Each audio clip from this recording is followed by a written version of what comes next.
So I'm happy to have Michael Bueckert with me this afternoon. Michael, Vice President of CJPME, welcome. Thank you very much. Michael, I see from their CJPME press release that you've done a major survey asking Canadians what they think about Israel. And one of your dramatic conclusions is that the notion of Israel being an apartheid state appears to be um, moving into starting to move into Canadian consciousness. Is that the way you read it? Yeah, that's definitely the impression that we get. It's hard to tell because as far as we know, this is the first survey question that Canadians have been asked ever on the terminology of apartheid. And so we Right. don't have any historical baseline to compare this to. However, it seems, I guess, like a fairly reasonable assumption to say that likely these numbers are bigger than they would have been a few years ago if you had polled, simply based on the fact that the language of apartheid has become a little bit more mainstreamed with the adoption of reports by Amnesty International, Human Rights Watch, a little bit more attention in the news than ever before. Right, right. Of course, still the discussion of this is incredibly limited. There's very little attention from politicians. These apartheid reports haven't gotten the media coverage that they really deserve. So, if there had been more media coverage, I think we'd see higher results. I think that this is pretty remarkable that a significant minority of Canadians actually think about Israel in this way, considering that, this conversation has largely been kept out of the public realm. Right. So I think it's pretty easy to figure out why politicians don't want to deal with this. Certainly, if you're the government, then you can't possibly, and you want to have relations with Israel, then you can't possibly entertain this notion. I'm less clear on why you think that the media has been so skirted around this so much. I don't think there's hardly any reporting on it when these significant reports came out from Amnesty, Human Rights Watch, and so on and so forth. What do you attribute that to? Honestly, I'm not sure. I think in general, the media coverage of Israel and Palestine is improving across the board. I think we saw kind of a big jump in 2021 with the uprising and the attacks on Gaza, where you started to see more critical language. You started to see more, I guess, journalists actually interviewing Palestinians themselves. And Right. so I think that we can see sort of these shifts in recent years. And even on the question of apartheid, even though it was basically radio silence when these reports initially came out, we're starting to see not enough, but news coverage, news wires like Associated Press start to incorporate the language of apartheid here and there as context in their reporting. We're pushing for a lot more of that, but we're starting to see that kind of trickle in. I'm not sure why it's slow to happen, but for whatever the reason is, it's something that we need to address so that because as we discussed in the report, the assumption in the media is that Israel is a democracy, and then every once in a while, but human rights groups talk about apartheid, and we think that it should be much more of sort of democracy should be much more of a contested term, and these things should be discussed. I think here the balance, if media was to be balanced, it would mean balancing Israeli claims with that of the human rights sector. I want to just deal with that question a little bit about democracy versus apartheid, because it strikes to me that that it's possible to be both democratic and apartheid at the same time. That Israel has a number of, we all know that they have elections, they have their press can be quite critical of the government, they have these demonstrations and so on and so forth. So most Canadians know that. And then they also know that they're not very nice to the Palestinians. So how does this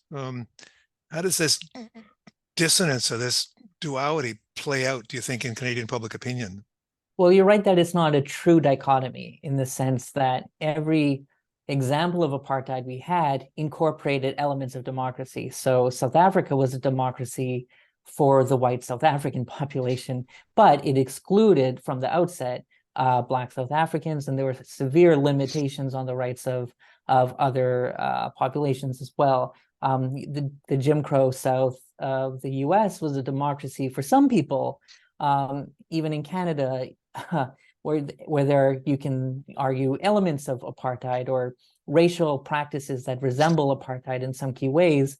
You can look at the way that those racist policies, coexisted with democratic institutions for other groups of Right. people. Right. So in the same way, I think it's always a question of maybe which of these elements of a political system are more pronounced or more Mhm. meaningful than the other. And I think when we're asking this question, it's almost like a scale. It's not so much that everyone who sees Israel as apartheid would reject the idea that there's also elections for it maybe excludes people in the occupied territories. So I think that it's not a simple dichotomy, but we're looking at the relative balance between, I guess, rights and the exclusion of rights. Right.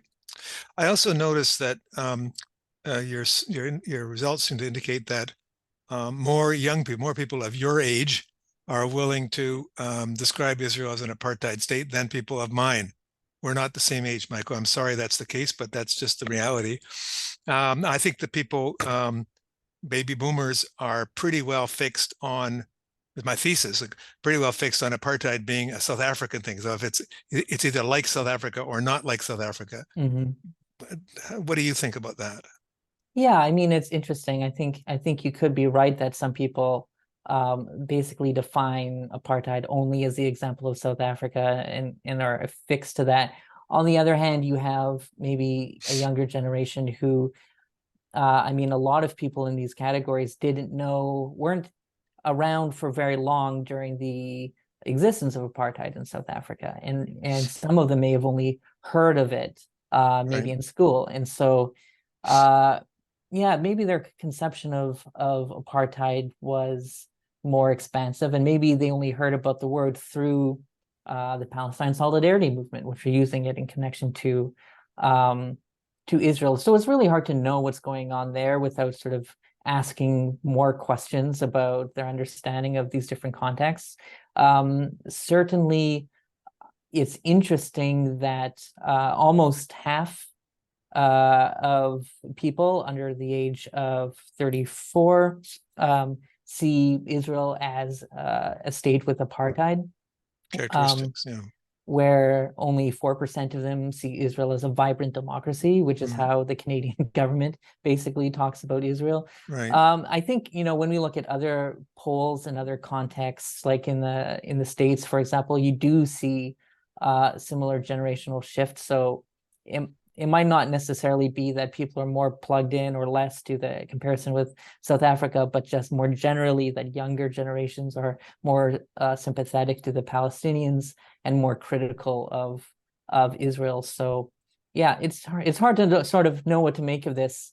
It raises interesting questions about the power of the term apartheid. On one hand, drawing a connection to a place a lot of people know about could be very useful. On the other hand, if less and less people have a memory of apartheid, it raises questions about how useful those kinds of analogies are. I was wondering whether the fact that most of the most influential journalists are themselves probably in their 50s or 60s, and so once again they will be more influenced by echoes of the fight against apartheid in South Africa. That was a possible thing. Michael, this looks like it's an interesting report. I will provide the link to it. You come out with a number of recommendations at the end of it.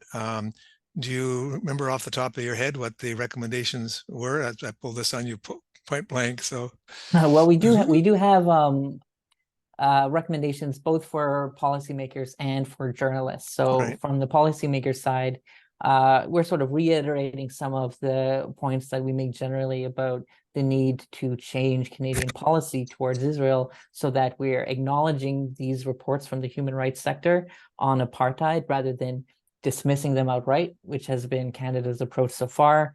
There's been a push among some states to reestablish the UN Special Committee Against Apartheid at the UN level. This is a campaign led by states like South Africa and Namibia, which have themselves benefited from this committee when they were under apartheid. Canada can support this effort. You know, the reports from Amnesty and Human Rights Watch suggest that states should be reevaluating their policies with Israel to make sure that they're not contributing to the crimes of apartheid. We should be doing this with our free trade agreement, with our arms exports, all sorts of areas where we should be looking at this and taking this very seriously. But also for journalists and news editors, as sort of I mentioned before, I think we need to see a lot more reports that cite these apartheid reports as necessary context, not just have, you know, stories about, well, this person talked about apartheid, but in the general coverage, bring up these as relevant context, and to challenge this idea of Israel as a democracy. A lot of people know that right now with the anti-government protests in Israel against the judicial reforms, there's a lot of commentary about sort of so-called threats to Israeli democracy, and all of those conversations still assume that Israel is a democracy in the first place. Fundamentally, yes. Right. And so I think at a minimum, that needs to be a contested notion in reporting. And I think if you know, journalism doesn't catch up, they're going to be increasingly alienated from what appears to be a huge growing section of Canadian public, which sees Israel very differently than Israel is portrayed by the politicians and the media. Right. Michael Bueckert, Vice President of CJPME, author of a study on Canada's attitude towards Israel. Michael, thank you very much. Have a good day. Thanks, Peter.